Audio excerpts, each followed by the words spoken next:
Here's some shocking news for all you hockey fans out there. The Edmonton Oilers didn't win the NHL draft lottery. It feels so weird. The Oilers came into the draft at 4th, and they stayed exactly where they should have, at 4th.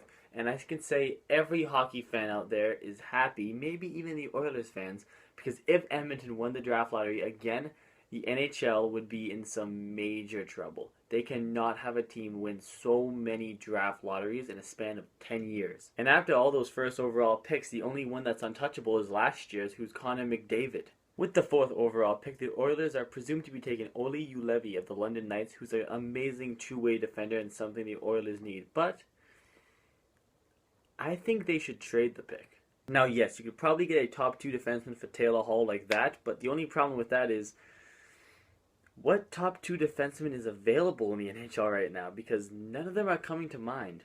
If you draft Olli Juolevi with the 4th overall pick, you're probably going to get a top 2 defenseman. He looks really good. The only problem is it might take 2 or 3 years to get there, and you're taking 2 or 3 years away from the Connor McDavid era.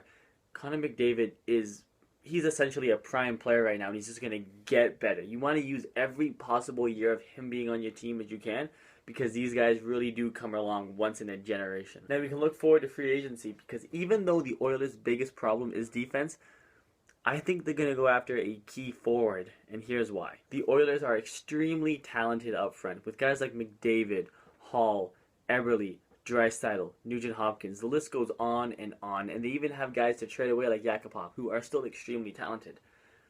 But what are they lacking? Size. They are lacking size, and there is a forward on the market this summer who has lots of it, and his name is Milan Lucic. Lucic grew up on the west coast of Canada near Vancouver. The Peter Chiarelli-Lucic connection is right there. I think he would be a perfect fit for the Oilers, and they have the money to go out and get him. If you put Lucic on a line with McDavid, no one is going to hurt McDavid, because Lucic will be up in their face as fast as you can say, oh no. Now yes, let's say they draft Olli Juolevi with the 4th overall pick, and then they go out and they sign Milan Lucic.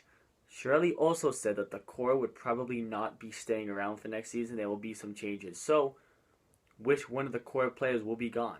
Now let's assume they at least try to trade Nail Yakupov. He seems to be the one rumored to be going, especially after the Russian coach of the World Hockey Championship said that having Nail Yakupov off his team was actually helping his team. What you're going to get in return for Nail Yakupov so far is a mystery. Who knows? I mean, you could get a 2nd or maybe a 3rd round pick for him, or maybe Edmonton gets lucky. They can get a nice prospect for him.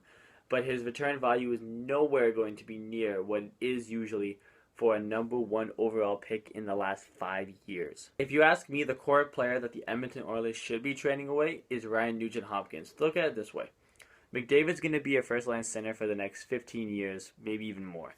Draisaitl is going to be a second-line center for hopefully a long time as well.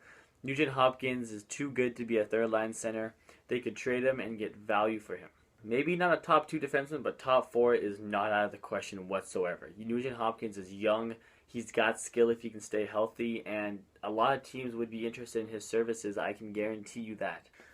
If they trade him away and they are in need of a third-line center, they're not maybe the easiest thing to get in the world, but they're also not the most difficult. Most summers you can find a good 1 or 2 third-line centers in the free agent pool, so Edmonton shouldn't be too worried about needing a third-line center in a year or 2. If they trade him away and they are in need of a third-line center, they're not maybe the easiest thing to get in the world, but they're also not the most difficult. Most summers you can find a good 1 or 2 third-line centers in the free agent pool, so Edmonton shouldn't be too worried about needing a third-line center in a year or 2. One bright thing for the Edmonton Oilers is that Cam Talbot played fantastic at the World Hockey Championships with Team Canada. He led them to gold. He played fantastic throughout the entire tournament. The Edmonton Oilers look like they finally have a goalie that they can build around for quite a while. Plus, the Edmonton Oilers are getting a brand new rink next season. It looks fantastic. And you'd be surprised. Those are things that can sometimes draw free agents over to a city and play for that team when you have that brand new nice arena coming in next season. So the key to the Edmonton Oilers offseason is going to be 1, fix the defense. It's not nearly good enough right now. And 2, if you're going to trade away some of the core to get defense, be careful on who you trade away and make sure you're getting the most you possibly can in return. Because no matter who they trade away from the core, 99.9% of their core are young players, and any one of them, even Yakupov, can still turn out to be superstars don't be getting shanked on a really crappy deal just for the sake of trying to improve your defense. Make sure it's the right trade and you're not going to regret it a few years from now. Anyway guys, thank you very much for watching. Please like the video, please subscribe to the channel. Both of those would mean so much to me. Please like my page on Facebook. It's called The Hockey Guards. The link is down below. And please email me any questions or if you just want to talk hockey to tmlshankland19@gmail.com. That will also be down below. You guys have a good night. I'll see you back here tomorrow for the next off-season plan video. You guys have a good night. Man, I was so sure the Edmonton Oilers would have won the draft lottery again and gotten Austin Matthews. I made all these notes about him joining McDavid, and they all went to waste.